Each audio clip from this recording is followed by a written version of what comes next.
É que eu tô com a perna aberta. É que seu braço não tá aparecendo. Seu braço esquerdo tem algum problema não aparecer? Lógico que tem. Tem um enorme problema meu braço esquerdo não aparecer. Não, ele tá aparecendo, mas não completo.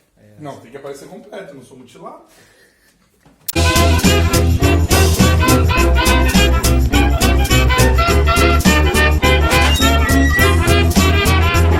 Fala galerinha ligado no Mesa de Bar, voltamos novamente para falar sobre os estaduais, dessa vez vamos falar sobre o Estadual de São Paulo, Campeonato Paulista, que nos últimos 3 anos foi ganhado pelo Sport Clube Corinthians Paulista.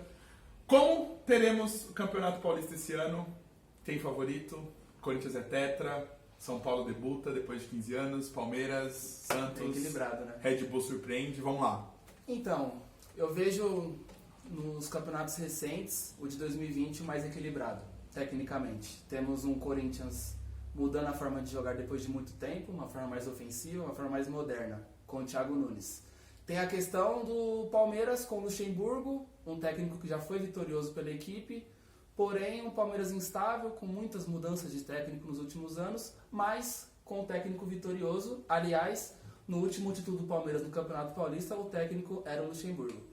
Tem a questão do São Paulo, que, na minha opinião, é o favorito, no meu modo de ver, o time que vai ser o campeão paulista, pela maneira que ele já está garantido na fase de grupos, então não tem aquela questão de pressão no início da temporada. É um time que, ao contrário dos seus 3 rivais principais da competição, tem um treinador há mais tempo, que é o Fernando Diniz, um treinador que também tem uma história bacana no Campeonato Paulista, levando o saudoso Audax à final em 2016. Aí a gente pode comemorar que a gente é clubista porque a gente é de Osasco. Exatamente.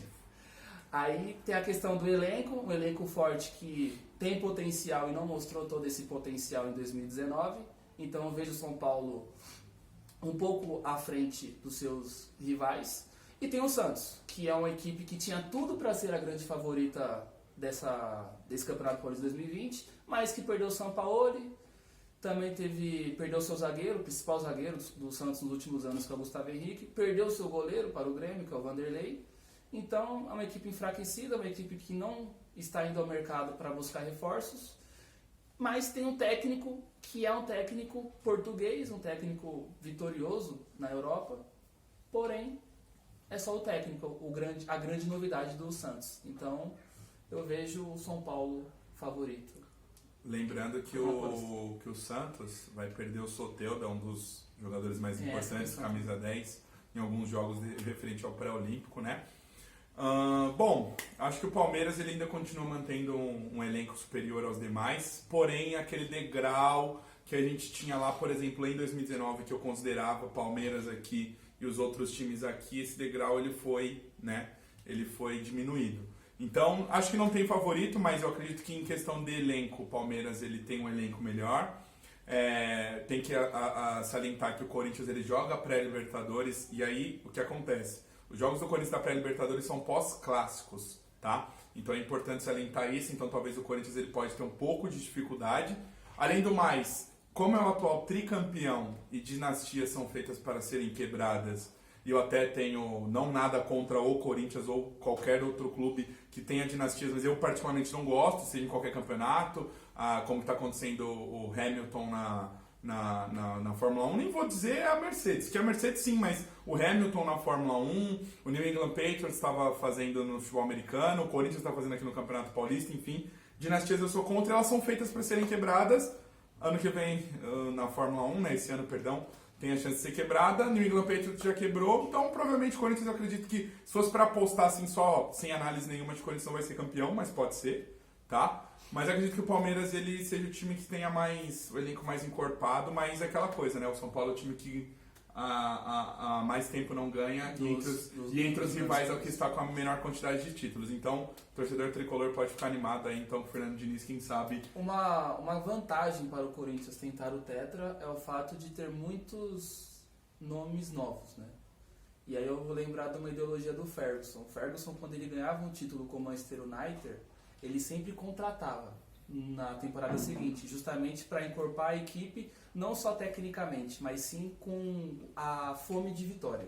E quando ele ficava uma temporada sem título, ele mantinha a mesma equipe para manter aquela fome de vitória com aquela equipe que tinha sido derrotada na temporada. Então, Na ideologia Ferguson, o Corinthians ele tem aspectos que podem ajudá-lo no tetra, que são muitos nomes novos. É o treinador, é lateral esquerdo, é volante, é atacante, é meia, então todas as posições praticamente são novas no Corinthians. É que aí eu vou pegar o contraponto, não sendo contrário a ele, nem glorando nenhum, não, o torcedor corintiano vai ficar bravo comigo.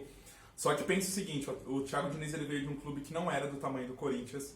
O campeonato estadual que ele disputava era de uma forma diferente em relação aos jogadores que ele escalava. Então o Atlético Mineiro que a gente viu vitorioso, jogando bem, ele foi projetado de uma outra maneira. Ele começou a temporada um pouco mais tranquilo em relação a Libertadores, porque estava na fase de grupos, o Corinthians não tá. Ele podia jogar com jogadores sub-23 no campeonato estadual, pelo nível e pelo tamanho do Atlético Paranaense lá no seu estado. Aqui já é diferente, ele não pode entrar com sub-23 em clássico. Se perder do Mirassol, a torcida do Corinthians vai chiar.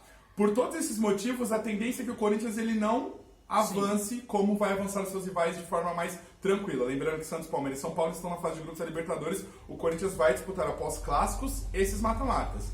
Então essa é a minha análise. Então de vez eu apontar um favorito, eu acho que talvez o Corinthians, não que ele não possa ganhar, mas ele de todos seja o menos favorito por conta do calendário. Tem um técnico novo, o que pode acontecer? O Corinthians pode não ser campeão paulista e acabar sendo campeão brasileiro. Depende de como vai ser o trabalho do Thiago Nunes. Querendo ou não, tem o trauma Tolima, né? Pois é. Apesar dele não ter participado de 2011, aliás, boa parte do elenco, talvez todo, não participou de 2011. Deixa eu parar pra pensar, acho que não tem ninguém do elenco. Teria o Ralf, né? Mas o Ralf não tem mais ninguém do elenco. Então, por mais que ninguém tenha participado desse 2011 traumático pro Corinthians na questão do Tolima, é uma pressão a mais para a equipe do Corinthians.